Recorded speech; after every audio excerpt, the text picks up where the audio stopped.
Thank you for coming back to my channel. Please subscribe, hit the thumbs up, and please leave your comments. First of all, I want to say thank you so much for all the support that you give me on this channel, allowing me to do this. Thank you so much. Yesterday's video, if you did not see it, please go back and watch it. I will link it to the end of this video.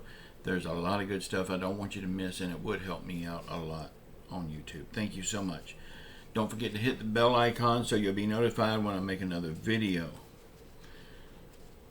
Okay, y'all. On Monday morning, the FBI raided Donald Trump's Mar-a-Lago, Florida home. They did this when Trump was in New York.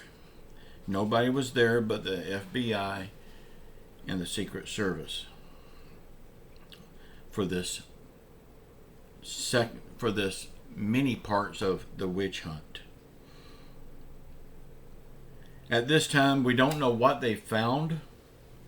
It was said that they was looking for classified documents that Trump took when he left the White House, but they also said that this is common for all presidents to do. So we don't really know what they was looking for. We don't know what they found, but on the other hand, we also don't know what they planted either. Because how convenient was it for them to do this when nobody's there? I mean, they must have knew in advance.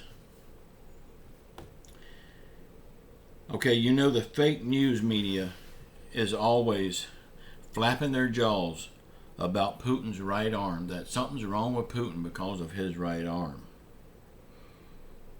But did you see Joe Biden trying to put on his jacket? Well, if you didn't see it, it was pathetic. He could not put on his dress coat after getting off of the plane. Jill Biden had to come to his rescue and help put his arms down into the sleeves because he just could not do it. And then he had his sunglasses up on his head like this. Well, they was losing traction and they was about to fall. They got down like this. And instead of fixing them while they're on his face, he just lets them fall to the ground. Jill got tired of all of that, so she walked away. You never seen Donald Trump doing stuff like that, did you? The new CPI numbers will be out today, and we all know what it will say. It will say inflation is going down, but we're still feeling the pinch in our wallets, right? We all seen what the numbers said about the new jobs, and that was wrong. We all seen what it said about Joe Biden's approval rating. That was wrong. So why should we have any faith in the CPI numbers either? I want to say thank you so much for all the support that you give me on this channel, allowing me to do this. I really do appreciate you. Please comment below. Let me know what you're thinking about all of this stuff and how you're dealing with stuff right now. The midterms is coming up, and let me tell you, the midterms is more important than anything this year. I would say the midterms is even more important than the 2024 vote. Because just think about this. If we don't get these people out of office in the midterms, and they're still there after we vote the new president in, whoever it is, well, if that president don't align with their agenda, we're going to have another 4 years of the president not being able to do anything. He's going to be a lame duck president. Has the United States become the lame duck president country? I mean, have you noticed the past few times we've had lame duck presidents? Because the Democrats or the Republicans, one does not like them. So we have to make up our mind. Is this going to be a Republican country or a Democrat country? Right now it's a Democrat country, and we see what kind of trouble we're in. So make of that what you will and do what you will about it. But we need to get these people out of office. Because just say, for instance, if Donald Trump came back and took office, he's been cleared of everything. So far to date, he's been cleared of everything. So this last hurdle, he'll be cleared of that too. But just say, for instance, if Donald Trump came back into office and we still had Nancy Pelosi, Chuck Schumer, Mitch McConnell, we still had those people in office, what good is Donald Trump? He won't be able to do nothing because they won't let him do anything. And on the other hand, if we have Ron DeSantis, the same thing. They won't let him do anything. So we have to make sure we fix the House and the Senate in the midterms, or else it's all for nothing. Y'all, I'm going to talk about this, and I'm going to tell you up front. I am not for Donald Trump. I am not for Joe Biden. I am not for Ron DeSantis yet, because we're too far away. I don't know who I'm going to vote for yet. I know who I'm leaning towards. If the vote was tomorrow and it was between Joe Biden and Donald Trump, I've said it many times and I get a lot of hate for it, but I'm going to keep saying it. If it was between those two, Donald Trump would be our next president. But now we still have 2 years down the road. We've got Donald Trump coming. We've got Ron DeSantis coming. Joe Biden says he's still running. So we don't know what we're facing when we actually get in the polls. So at that time, I will make up my mind. You know, one thing I can say about Donald Trump, these big piles of money that's going to Ukraine, he sure as hell won't be doing that. Okay, Mike Huckabee says if Donald Trump is going to win in 2024, before he can win, he has to forget about the past.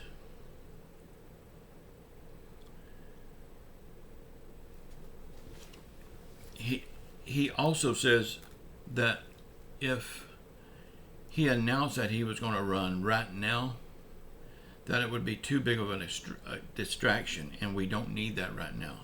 I agree with Mike Huckabee on that.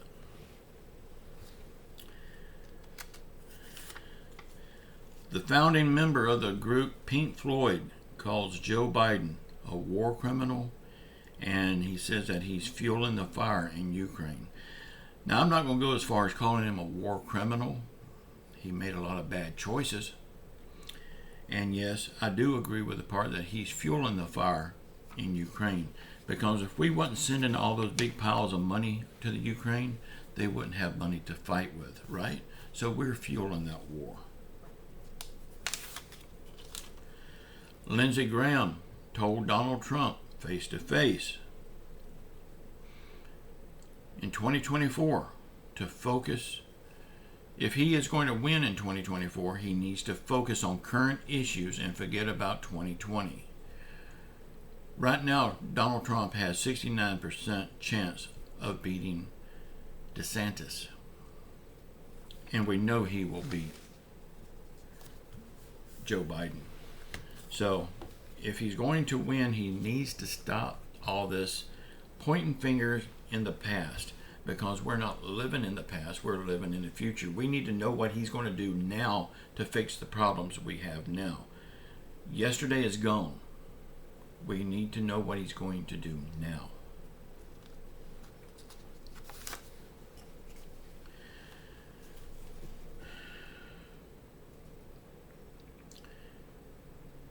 The Democrats, in order to get this bill passed, they needed to get Vice President Harris to break the tie. You know, I don't agree with this bill a bit. I think it's all just a bunch of garbage. But I'm kind of happy about the fact that Kamala Harris actually did something.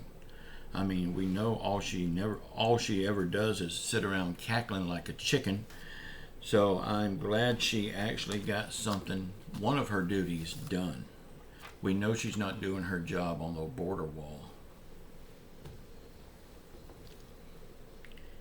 Kim Jong-un, I hope I said that stupid name right, says that he will use nukes against the U.S. and South Korea. Something else. Under Trump, you never heard threats like this. they would not dare threaten the United States with a good president with a set of balls big enough to stand up for our country. None of these other countries even thought a second thought about making a threat like that, because they know that they would be met with even greater force than what they can give us. Y'all, please let me know in the comments what you think about all this stuff. Let me know how you're doing. I would love to hear from you. I do read my comments. I can't answer them all. I'm just a one-man show. But I do love reading them. I love hearing from you. So please comment below. Please help me out. Share this video out to your social media if you would. That would help tremendously. Y'all, will say it like I've always said it. Say a prayer for our country. Say a prayer for our world. Say a prayer for those elected employees in Washington that we will fire. Say a prayer for everyone around the world hurting through COVID, financial hardship, or any other affliction. And please keep your faith in Jesus Christ. He's the only one that can help us out of this mess. I love you all. Until next time, ciao.